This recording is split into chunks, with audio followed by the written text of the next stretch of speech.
Iniciamos nuevamente nuestras clases, niños, y lo hacemos con el área de personal social. En esta oportunidad, el tema que vamos a tratar el día de hoy, las culturas Moche y Nazca. La ubicación geográfica. La cultura mochica, llamada también cultura Moche, se desarrolló en la costa norte del Perú, entre los departamentos de Lambayeque y La Libertad. En un comienzo ocupó los valles de Moche, Chicama y Virú, en el actual territorio de La Libertad. Después extendió sus dominios al valle de Lambayeque por el norte y Nepeña por el sur. En cuanto a su aspecto social, la sociedad Moche fue una sociedad clasista, pues estuvo dividido en 4 sectores. Los sacerdotes y guerreros, quienes eran los encargados de administrar los valles, de dirigir las guerras y del culto a sus dioses. Los artesanos, quienes produjeron bellos cerámicos y joyería en oro y plata. El pueblo, dedicado al trabajo del campo y la pesca. Los prisioneros de guerra, quienes vivían como esclavos y podían ser sacrificados. Su principal dios de la cultura Moche fue Ayapaec, un ser sobrenatural que fue representado por una figura humana con la boca de un tigre con colmillos. El señor de Zipán fue un importante gobernante mochica, quien fuera enterrado muy joven.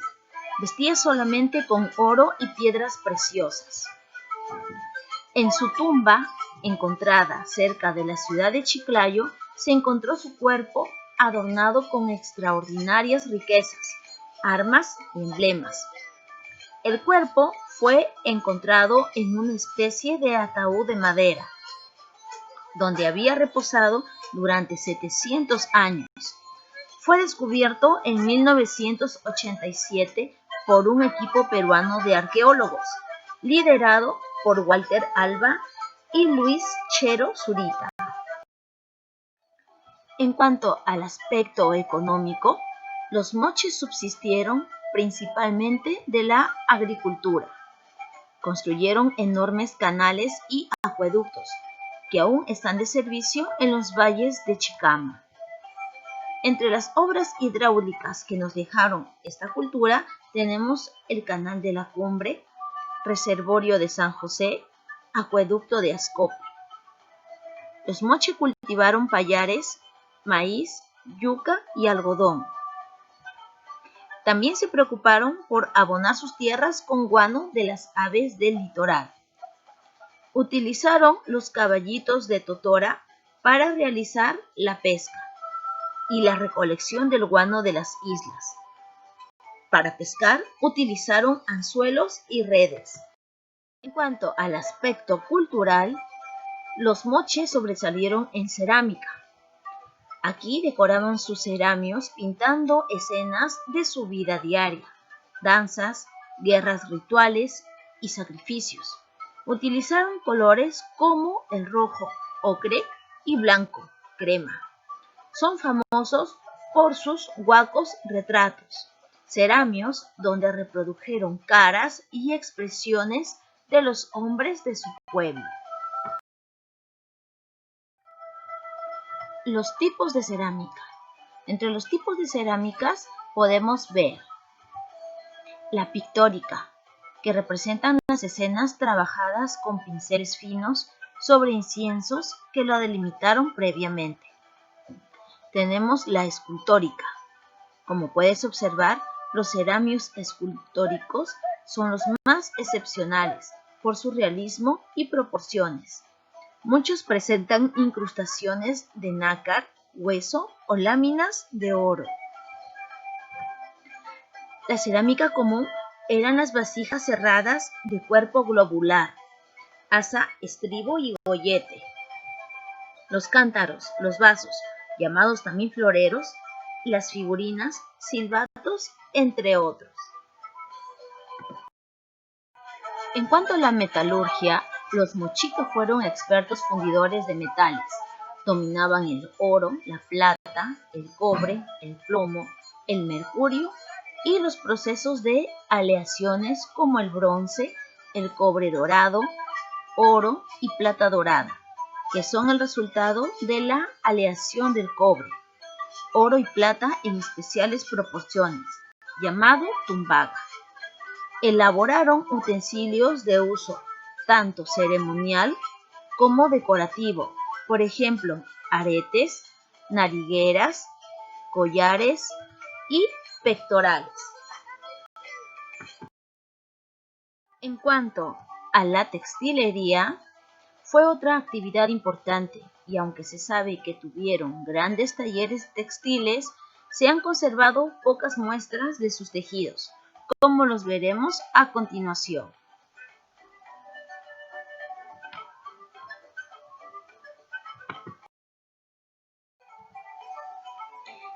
La arquitectura moche, pues aquí vemos que la sociedad mochica construyó centros o templos ceremoniales, centros administrativos que eran para talleres de artesanía y un sinnúmero de viviendas domésticas.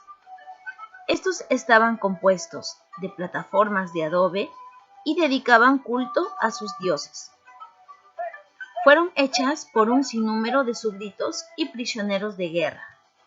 Los arquitectos mochicas también utilizaron la piedra como elemento de construcción, pero principalmente para las bases de murallas y terrazas. La forma más típica de las estructuras de los templos ceremoniales y viviendas domésticas es la de forma rectangular.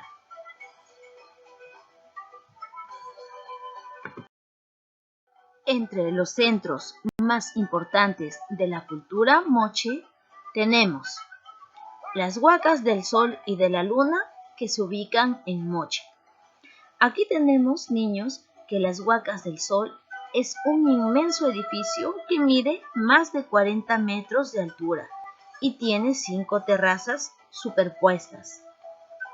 Los expertos calculan que se necesitaron más de 140 millones de adobes para su construcción. La huaca de la luna representa a la diosa Shi, esposa del dios Hacedor. En esta huaca se puede ver el mural, rebelión de los artefactos. En la huaca del sol representa al dios Hacedor Ai-Pae, el decapitador. Ha sido destruida en gran parte por los conquistadores europeos en su afán de encontrar oro. Asimismo, debido al constante cambio climático, ha ido desvaneciéndose poco a poco.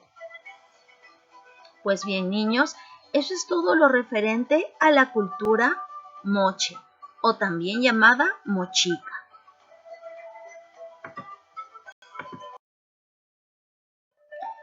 Ahora vamos a ver otra cultura. Ellos son los enigmáticos nazcas.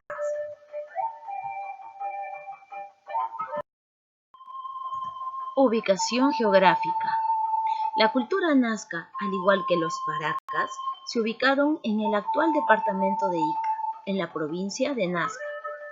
Se desarrolló desde el año 100 después de Cristo hasta el año 700, aproximadamente en el periodo denominado Intermedio Tardío. Fue descubierto en 1901 por el arqueólogo alemán Federico Max Uhl.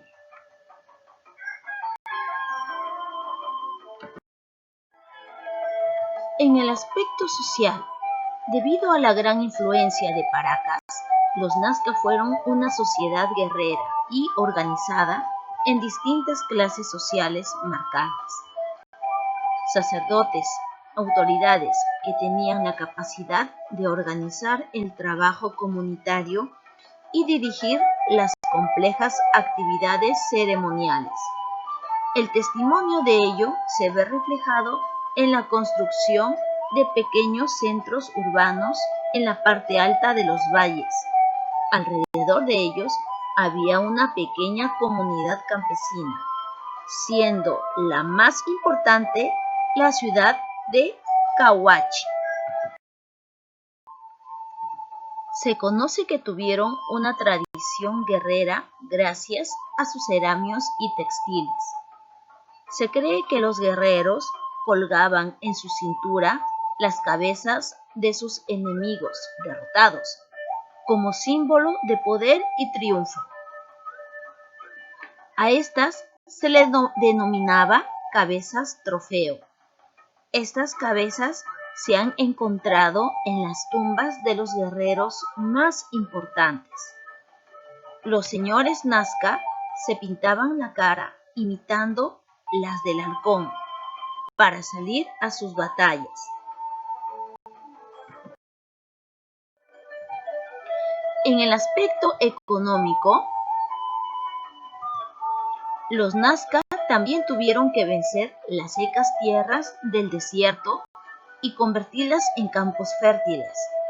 Para lograrlo, construyeron una red de canales con la finalidad de llevar el agua desde los manantiales de la sierra hasta las secas arenas de las tierras bajas del desierto. Además, hicieron acueductos subterráneos. Estas técnicas les permitió aprovechar el agua del subsuelo y también construyeron reservorios de agua. Dichos canales y reservorios aún existen. También lograron desarrollar la pesca y la extracción de mariscos. Los principales cultivos fueron maíz, frijol, calabaza y zapallo. Al mismo tiempo, la yuca, maní, ají y guayaba.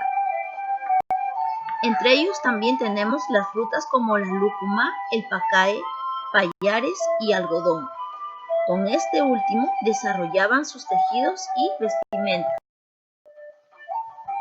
En el aspecto político, Nazca estaba dividida en valles, en donde había asentamientos a los extremos. Estos tenían su propia autoridad, que era un sacerdote. La élite vivía en edificios piramidales, en sectores especiales. El pueblo vivía en aldeas o en la periferia de la ciudad. Sus casas se construían colocando troncos de algarrobo que definían las paredes. En el aspecto cultural, los Nazca también desarrollaron su cerámica. Se distinguieron por tener la cerámica más fina del antiguo Perú. Ellos conocieron 11 colores básicos, con los cuales decoraron y pintaron su cerámica. Se distinguieron además por utilizar la técnica horror al vacío, es decir, toda la cerámica estaba pintada y decorada. Para decorar utilizaron figuras geométricas, figuras humanas y dibujos de animales marinos de la costa.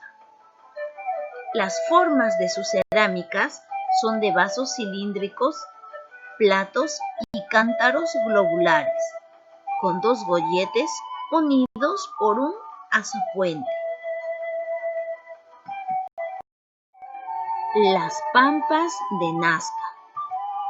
Los Nazca han dejado en las pampas del valle unas líneas que representan dibujos de animales como la araña, el mono, el colibrí, etc., llamadas las líneas de Nazca, las cuales fueron estudiadas por María Rey.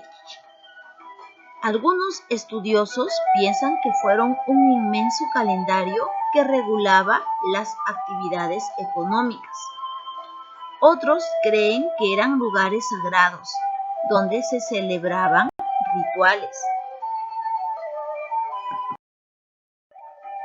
En cuanto a la textilería, usaron lana, algodón y plumas multicolores de aves locales y de la selva, con las que se dieron colores intensos a sus tejidos. En el apogeo del arte textil Nazca se aprecian cambios radicales en cuanto a diseño, composición y técnica, donde sobresale la iconografía con imágenes estilizadas complejas. Ahora, ¿qué te pareció este tema? Pues claro, como los anteriores son muy interesantes.